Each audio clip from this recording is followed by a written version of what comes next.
ఇక మనందరికీ తెలిసిందే ఏపీలో అన్న చెల్లెళ్ల మధ్య ఒక వార్ నడుస్తోందనే చెప్పాలి.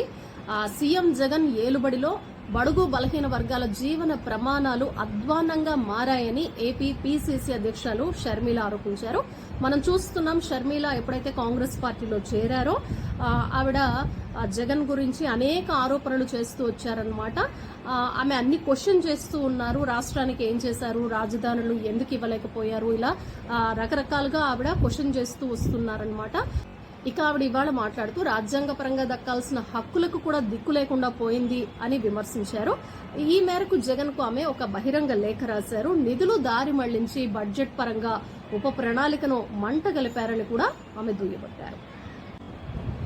ఇక అలాగే షర్మిల, మీరు అధికారంలోకి వచ్చేదాకా కొనసాగుతున్న 28 పథకాలను నిర్లక్ష్యంగా నిలిపేశారని కూడా ఆమె ఆరోపించారు. దళితులపై దాష్టికాలు పెరుగుతున్నా పట్టనట్లు ఎందుకున్నారు అని కూడా ఆమె ప్రశ్నించారు.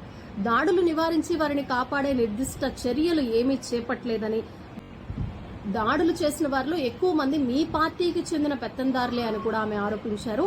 ఎస్సీలకు మేలు చేయకపోగా కీడు చేస్తున్నారని కూడా అన్నారు. ఎస్సీ ఎస్టీ వర్గీకరణకు జరిగిన అన్యాయానికి క్షమాపణలు కోరండి అని కూడా ఆమె అన్నారు. ఇకపై ఏ వివక్ష లేకుండా జాగ్రత్తలు తీసుకుంటామని మాటివ్వండి అని కూడా అడుగుతున్నారు. బాధ్యత కలిగిన రాజకీయ పక్షంగా కాంగ్రెస్ తరపున ఇదే మా డిమాండ్ అని షర్మిల తన లేఖలో పేర్కొన్నారు.